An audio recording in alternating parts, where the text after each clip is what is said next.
Hi hello ಎಲ್ಲರಿಗೂ ನಮಸ್ಕಾರ. So ಇವತ್ತು ನಾನು ಕೇಸರಿಬಾತ್ ಹೇಗೆ ಮಾಡೋದು ಅಂತ ತೋರಿಸ್ತಾ ಇದ್ದೀನಿ. ಸೊ ಇದು ಬಂದುಬಿಟ್ಟು ನಮ್ಮ ಮಂಗಳೂರು ಸ್ಟೈಲಿಯ ಕೇಸರಿಬಾತು. ಒಂದು ಸತಿ ಟ್ರೈ ಮಾಡಿ ಟೇಸ್ಟ್ ನೋಡಿ, ಸಖತ್ತಾಗಿರುತ್ತೆ.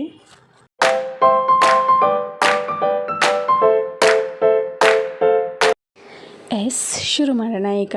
ಸೊ ಫಸ್ಟ್ಲಿ ನಾನಿಲ್ಲಿ ಒಂದು ಬಾಣಲಿನ ತೊಗೊಳ್ತಾ ಇದ್ದೀನಿ. ತೊಗೊಂಡು ಅದನ್ನು ಒಲೆ ಮೇಲೆ ಇಟ್ಕೊಂಡು ಸ್ವಲ್ಪ ಬಿಸಿ ಮಾಡ್ಕೊತಾ ಇದ್ದೀನಿ. ನೆಕ್ಸ್ಟ್ ಬಿಸಿ ಆದ ಮೇಲೆ ಅದಕ್ಕೆ ನಾನು 2 ಸ್ಪೂನು ತುಪ್ಪನ ಹಾಕ್ಕೊಳ್ತಾ ಇದ್ದೀನಿ. ಸೊ ತುಪ್ಪ ನೀಟಾಗಿ ಕರಗಿದ ಮೇಲೆ ಅದು ಚೆನ್ನಾಗಿ ಬಿಸಿಯಾಗಿರುತ್ತೆ. ಸೊ ನೀಟಾಗಿ ಬಿಸಿ ಎಲ್ಲ ಆದಮೇಲೆ ನಾನು ಅದಕ್ಕೆ 1 ಕಪ್ಪಷ್ಟು ರವೆನ ತೊಗೊಳ್ತಾ ಇದ್ದೀನಿ. ಇಲ್ಲಿ ತೋರಿಸಿದ್ದೀನಲ್ಲ, ಸೊ ಇದೇ ಕಪ್ಪಲ್ಲಿ 1 ಕಪ್ಪಷ್ಟು ರವೆನ ತೊಗೊಳ್ತಾ ಇದ್ದೀನಿ. ಸಣ್ಣ ರವೆ, ಕೇಸರಿಬಾತಿನ ರವೆ. ಸೊ ಅದನ್ನು ತುಪ್ಪದಲ್ಲಿ ಹಾಕ್ಕೊಂಡು ಚೆನ್ನಾಗಿ ಮಿಕ್ಸ್ ಮಾಡ್ಕೋಬೇಕು. ನಾವು ಎಷ್ಟೊತ್ತು ಮಿಕ್ಸ್ ಮಾಡ್ಕೋತೀವಲ್ಲ, ಎಲ್ಲದನ್ನು ಲೋ ಫ್ಲೇಮಲ್ಲೇ ಇಟ್ಕೊಂಡು ಮಿಕ್ಸ್ ಮಾಡ್ಕೋಬೇಕು.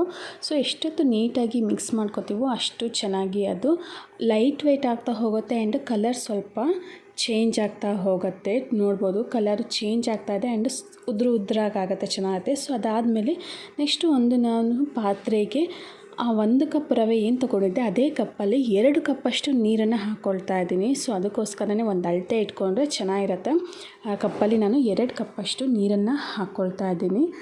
ಸೊ ಇಲ್ಲಿ ನೀರು ಹಾಕೋತಿದ್ದೀನಲ್ಲ, ಇದ್ರ ಬದಲು ನಾವು ಹಾಲು ಹಾಕ್ಕೊಂಡ್ರೆ ಅದೇ ಶೀರ ಆಗುತ್ತೆ ಮ್ಯಾಂಗ್ಳೂರಿಂದು. ಸೊ ನಾನು ನೀರು ಹಾಕ್ಕೊತಿರೋದ್ರಿಂದ ಅದು ಕೇಸರಿಬಾತ್ ಆಗುತ್ತೆ. ಸೊ ನೀರು ಹಾಕ್ಕೊಂಡು ಚೆನ್ನಾಗಿ ಕುದ್ಮೇಲೆ ನಾವು ಅದಕ್ಕೆ ಹುರಿದಿಟ್ಕೊಂಡಿರೋಂಥ ರವೆನ ಹಾಕ್ಕೊಳ್ಬೇಕು. ಸೊ ರವೆ ಹಾಕ್ಕೊಳ್ತಾನೆ ಅದನ್ನು ನೀಟಾಗಿ ಕಲಿಸ್ಕೊಬೇಕು. ಬಿಕಾಸ್ ಸಣ್ಣ ರವೆ ಆಗಿರೋದ್ರಿಂದ ಅದು ಬೇಗ ಗಂಟಾಗಿಬಿಡತ್ತೆ. ಸೊ ಹೆಂಗೆ ನಾವು ಹಾಕ್ಕೊಳ್ತಾ ಇರಬೇಕಾದ್ರೆ ಅದನ್ನು ನಾವು ತಿರುಗಿಸ್ಕೊಳ್ತಾ ಇರಬೇಕು. ಇಲ್ಲಾಂದರೆ ಗಂಟಾದರೆ ಮಾಡಿರೋದೆಲ್ಲ ಹಾಳಾಗಿಬಿಡತ್ತೆ. ಟೇಸ್ಟ್ ಸಹ ಒಂಥರ ಆಗಿಬಿಡತ್ತೆ. ಮಧ್ಯೆ ಗಂಟು ಸಿಕ್ಕಿದ್ರೆ ತಿನ್ನಲಿಕ್ಕೂ ಚೆನ್ನಾಗಲ್ಲ. ಸೊ ನೀಟಾಗಿ ತಿರುಗಿಸ್ಕೊಂಡು ಲೋ ಫ್ಲೇಮಲ್ಲೇ ಇಟ್ಕೊಳ್ಳಿ, ಇಲ್ಲಾಂದರೆ ಉಕ್ಕಿ ಕೆಳಗೆ ಬಿಡುತ್ತೆ. ಬಿಕಾಸ್ ನಾನಿಲ್ಲಿ ಸಣ್ಣ ಪಾತ್ರೆ ತೊಗೊಂಡಿದ್ದೀನಿ, ಯಾಕಂದರೆ ನಾನು ಪ್ರಸಾದಕ್ಕಂತ ಮಾಡ್ಕೊಳ್ತಾ ಇದ್ದಿದ್ದು. ಸೊ ಪ್ರಸಾದ ಮಾಡೋ ಪಾತ್ರೆಯಲ್ಲೇ ಮಾಡ್ಕೊಳ್ತಾ ಇದ್ದೀನಿ. ಹಾಗಲಿಕ್ಕೋಗಿ ಪಾತ್ರೆ ಸ್ವಲ್ಪ ಸಣ್ಣದಾಯಿತು, ಕ್ವಾಂಟಿಟಿ ಜಾಸ್ತಿ ಆಯಿತು. ಸೊ ನೀಟಾಗಿ ತಿರುಗಿಸ್ಕೋಬೇಕು. ನೀಟಾಗಿ ತಿರ್ಸ್ಕೊಂಡ್ರೆ ಅದು ಅಂಟಾಗಲ್ಲ. ಫಸ್ಟಿಗೆ ತುಪ್ಪ ಹಾಕಿರೋದ್ರಿಂದ ಹೆಚ್ಚು ಅಂಟು ಆಗಲ್ಲ ಅದರಲ್ಲಿ. ಸೊ ನೀಟಾಗಿ ಗಂಟೆಲ್ಲ ಹೋಗೋ ರೀತಿ ತಿರುಗಿಸ್ಕೊಬೇಕು. ಅದಾದಮೇಲೆ ನಾನು ಅದೇ ಕಪ್ಪಲ್ಲಿ 1 ಕಪ್ಪಷ್ಟು ಸಕ್ಕರೆ ತೊಗೋತಿದ್ದೀನಿ. ತುಂಬ ಸ್ವೀಟ್ ಬೇಕಂದರೆ ಒಂದು ಸ್ವಲ್ಪ ಜಾಸ್ತಿ ತೊಗೊಳ್ಳಿ. ಬಟ್ ಇಲ್ಲೇನು ತೋರಿಸ್ತಿದ್ದೀನಿ ಇದು ಸಾಕು, ಮೀಡಿಯಮ್ ಸ್ವೀಟ್ ಇರುತ್ತೆ, ತಿನ್ನಲಿಕ್ಕೂ ಸರಿ ಇದೆ. ತುಂಬ ಸ್ವೀಟ್ ಆದರೆ ಒಂಥರ ಮುಖ ಕೊಡ್ದಂಗೆ ಇರುತ್ತೆ, ತಿನ್ನಲಿಕ್ಕೂ ಚೆನ್ನಾಗಾಗಲ್ಲ.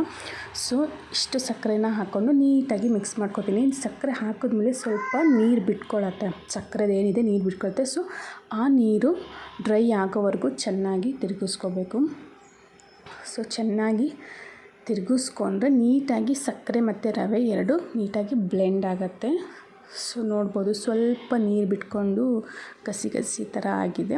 ಸೊ ಅದಕ್ಕೆ ನಾನು ಅಗೇನ್ 2 ಸ್ಪೂನು ತುಪ್ಪನ ಹಾಕ್ಕೊಳ್ತಾ ಇದ್ದೀನಿ. ನೀವು ಜಾಸ್ತಿ ಬೇಕಾದ್ರೆ ತುಪ್ಪ ಹಾಕ್ಬೋದು. ತುಪ್ಪ ಎಷ್ಟು ಹಾಕೊಂಡ್ರು ಏನಾಗಲ್ಲ, ಚೆನ್ನಾಗಿರುತ್ತೆ, ತುಂಬ ಸಾಫ್ಟಾಗೂ ಸಹ ಬರುತ್ತೆ. ಸೊ ತುಪ್ಪನ ಹಾಕ್ಕೊಂಡ್ಮೇಲೆ ನೀಟಾಗಿ ಇನ್ನೊಂದು ಸತಿ ಕಲಿಸ್ಕೊಬೇಕು. ಏನು 1 ಕಪ್ ಅಳತೆ ತೋರಿಸಿದ್ನಲ್ಲ, ಅದರಲ್ಲಿ ನೀವು ಅರ್ಧ ಮುಕ್ಕಾಲು ಕಪ್ಪಷ್ಟು ತುಪ್ಪ ಹಾಕಿದ್ರೂ ಏನು ಪ್ರಾಬ್ಲಮ್ ಇಲ್ಲ, ತುಂಬ ಚೆನ್ನಾಗುತ್ತೆ. ಬೇಕಾದ್ರೆ ಹುರ್ಕೊಳ್ಳೋಕ್ಕೆ ನೀವು ಇನ್ನೂ ಸ್ವಲ್ಪ ಜಾಸ್ತಿನೇ ತುಪ್ಪ ಹಾಕ್ಕೊಂಡು ರವೆನ ಹುರ್ಕೊಬೋದು. ಬಟ್ ನಾನಲ್ಲಿ 2 ಸ್ಪೂನ್ ಹಾಕಿದ್ದೆ ಆ್ಯಂಡ್ ಇಲ್ಲಿ 2 ಸ್ಪೂನ್ಸ್ ತೊಗೊಳ್ತಾ ಇದ್ದೀನಿ. ಯಾಕಂದರೆ ಗಟ್ಟಿ ತುಪ್ಪ ಅದು, ನೀರಾದಮೇಲೆ ಇನ್ನೂ ಜಾಸ್ತಿ ಕ್ವಾಂಟಿಟಿ ಆಗುತ್ತೆ. ಸೊ ಇದಕ್ಕೆ ನಾನು ಒಂದು ಸಣ್ಣ ಡ್ರಾಪ್ ಅಷ್ಟು ನಾನು ಕಲರನ್ನು ಮಿಕ್ಸ್ ಮಾಡಿ ಸ್ಪೂನಲ್ಲಿ ನೀರಿಗೆ ಮಿಕ್ಸ್ ಮಾಡಿಕೊಂಡು ಹಾಕ್ಕೊಂಡೆ. ಸೊ ಇಲ್ಲಿ ನಾನು ಫುಲ್ ಕಲಿಸ್ಕೊತಾ ಇಲ್ಲ, ಯಾಕಂದರೆ ಡಬಲ್ ಶೇಡ್ ಕಲರ್ ಬರಲಿ ಅನ್ನೋ ರೀಸನಿಗೆ ಮೇಲಿನ ಮೇಲೆ ಹಾಗೆ ಕಲಿಸ್ಕೊತಾ ಇದ್ದೀನಿ. ಆವಾಗ orange and yellow 2 colour mix-up ಆಗಿ ಚೆನ್ನಾಗಿ ಕಾಣಿಸುತ್ತೆ ಅಂತ. ಸೊ ನೆಕ್ಸ್ಟು ನಾನು ಇದಕ್ಕೆ ದ್ರಾಕ್ಷಿ ಗೋಡಂಬಿನ ತುಪ್ಪದಲ್ಲಿ ಹುರ್ಕೊಂಡು ಅದಕ್ಕೆ ಒಗ್ಗರಣೆ ಕೊಟ್ಕೊತಾ ಇದ್ದೀನಿ. ಸೊ ಒಗ್ಗರಣೆ ಕೊಟ್ಟಾದಮೇಲೆ ಒಂದು 5 ಮಿನಿಟ್ಸ್ ಮುಚ್ಚಿಡ್ತೀನಿ. ಮುಚ್ಚಿಟ್ಟು ಆದಮೇಲೆ ಅದನ್ನು ಒಂದು ಬೌಲಿಗೆ ಹಾಕ್ಕೊಂಡು ಹೀಗೆ ಸರ್ವ್ ಮಾಡಿಕೊಂಡು ಮೇಲೆ 2 ಗೋಡಂಬಿ ಇಟ್ಟಿದ್ದೀನಿ ಜಸ್ಟ್ ಡೆಕೋರೇಷನಿಗೋಸ್ಕರ. ಸೊ ಟೇಸ್ಟ್ ಮಾತ್ರ ಸಖತ್ತಾಗಿತ್ತು, ಸ್ಮೂತಾಗಿತ್ತು. ಹಂಗೆ ಬಿಸಿ ಇದ್ದಾಗ ತಿಂದರೆ ಅಂತೂ ತುಂಬ ಚೆನ್ನಾಗಿರುತ್ತೆ. ಸ್ವೀಟ್ ಸಹ ಎಲ್ಲನೂ ಪರ್ಫೆಕ್ಟಾಗಿತ್ತು, ತುಂಬ ಚೆನ್ನಾಗಿತ್ತು. ಒಂದು ಸತಿ ಟ್ರೈ ಮಾಡಿ ನೋಡಿ, ಸಖತ್ತಾಗಿರುತ್ತೆ. ನಿಮಗೇನಾದ್ರು ಮ್ಯಾಂಗ್ಳೂರ್ ಸ್ಟೈಲಿಂದು ಶೀರ ಬೇಕಂದರೆ ಅಲ್ಲೇನು ನೀರು ಹಾಕ್ಕೊಂಡು ಕುದಿಸಿದ್ವಿ ಅದೇ ಪ್ಲೇಸಲ್ಲಿ ಹಾಲು ಹಾಕ್ಕೊಂಡು ಕುದಿಸಿದ್ರೆ ಶೀರ ಆಗುತ್ತೆ, ಅಷ್ಟೇ ಡಿಫ್ರೆನ್ಸು. So thank you.